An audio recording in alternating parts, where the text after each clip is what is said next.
feel that their territorial integrity is being compromised. Obviously, if Russia can invade a sovereign territory like Ukraine with basically no attempt for resolve, and basically in such a bold fashion, it definitely poses a risk to these other nations of potentially seeing an incursion of a similar sort. And so it makes absolute sense why these five countries have invoked Article 4. And for those who are familiar with geopolitical history, Article 4 of NATO has been invoked several times before. But as I said earlier, this is the most number, again, five countries listed above. This is the most number of NATO countries that have ever invoked Article 4 simultaneously. The second tweet pinned above is an updated map of the currently reported Russian attacks on Ukraine. For those who maybe are not able to get a comprehensive picture of the scale of this invasion, I think that map pinned above, again, that is the second tweet pinned above. If you scroll, you'll be able to view all three. The second tweet pinned above kind of discusses that updated map of all areas of attack in Ukraine, showing, as we discussed earlier this morning in the morning military briefing from Ukraine, they said 30 individual locations were attacked, both civilian and military infrastructure locations. One of the first reports, obviously, that came out that we touched on last night was the complete crippling of Ukrainian civilian and military infrastructure.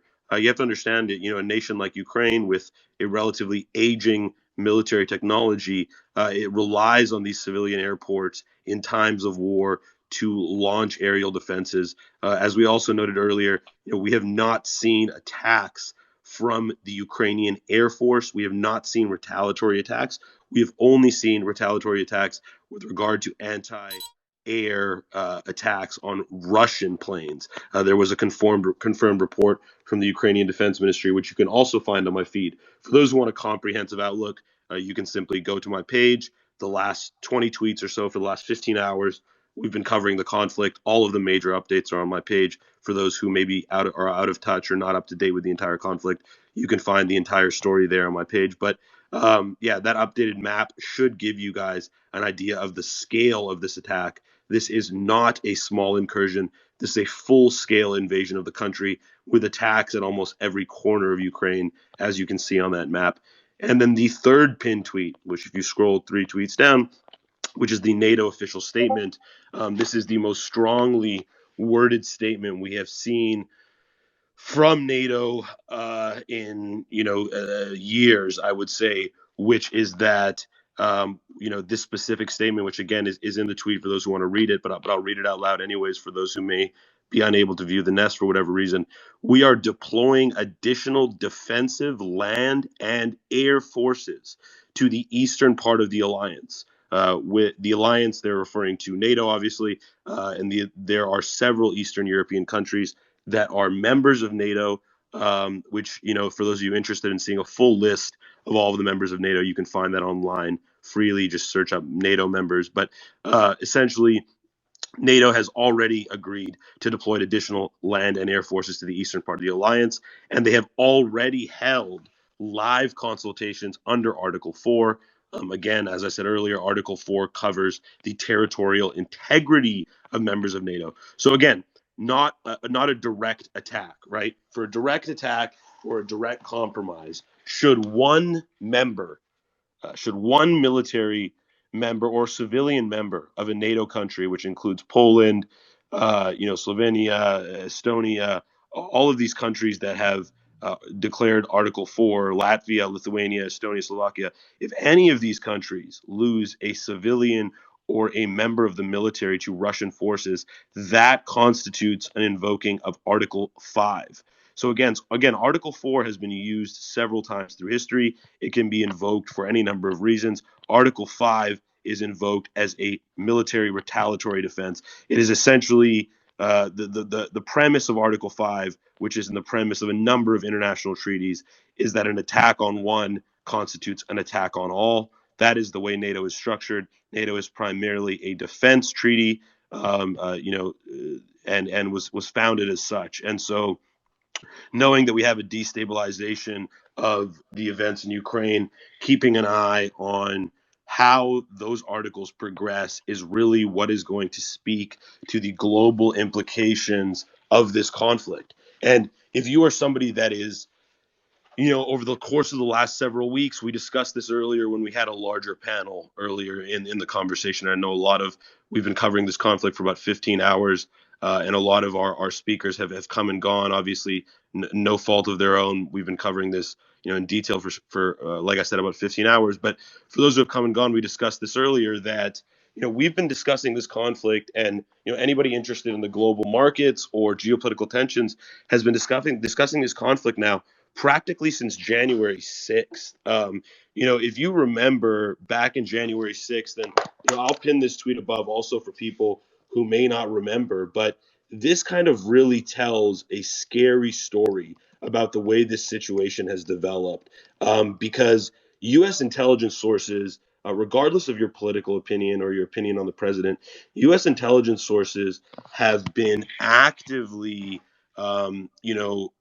maintaining a pretty accurate representation of this series of events practically a month and a half before any of these events actually happened. So the report I'm referring to actually, and it's funny, when I tweeted it back on January 14th, there was little to no seriousness being taken at that time, either in the mainstream media or on Twitter, with regard to the implications of these attacks. So again, I'll pin this tweet. This is from January 14th. So for those who don't remember, who haven't kept up with the news, look above if you can.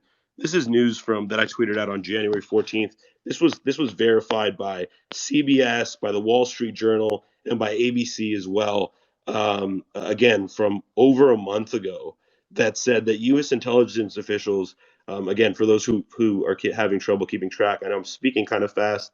There's a lot to cover, but for those who have trouble keeping track, again, the pinned tweet is above.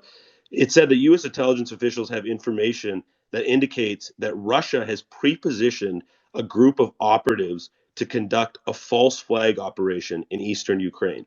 And this is over a month ago, right? And at that time, people were saying, where is the United States getting this information from? For those of you who've been keeping up with the conflict, I'm sure you remember there was an infamous clip being circulated that said, where reporters were directly asking senior U.S. intelligence officials, where are you getting this information? And the response of senior U.S. intelligence officials was, we obviously can't disclose our sources for national security purposes.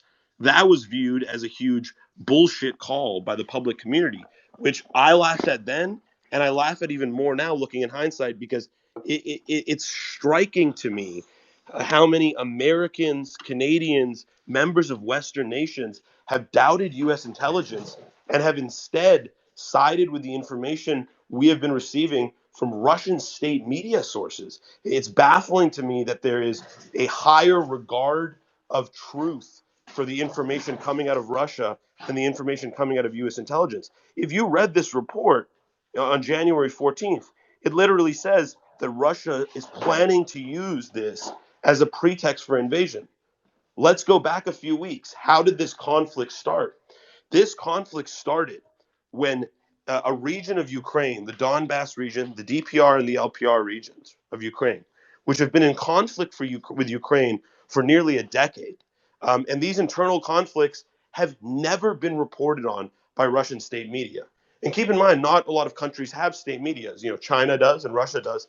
And these state medias are essentially mouthpieces of the government to drive a narrative. And Russian state media continue to deny the U.S. intelligence reports they're planning a false flag operation.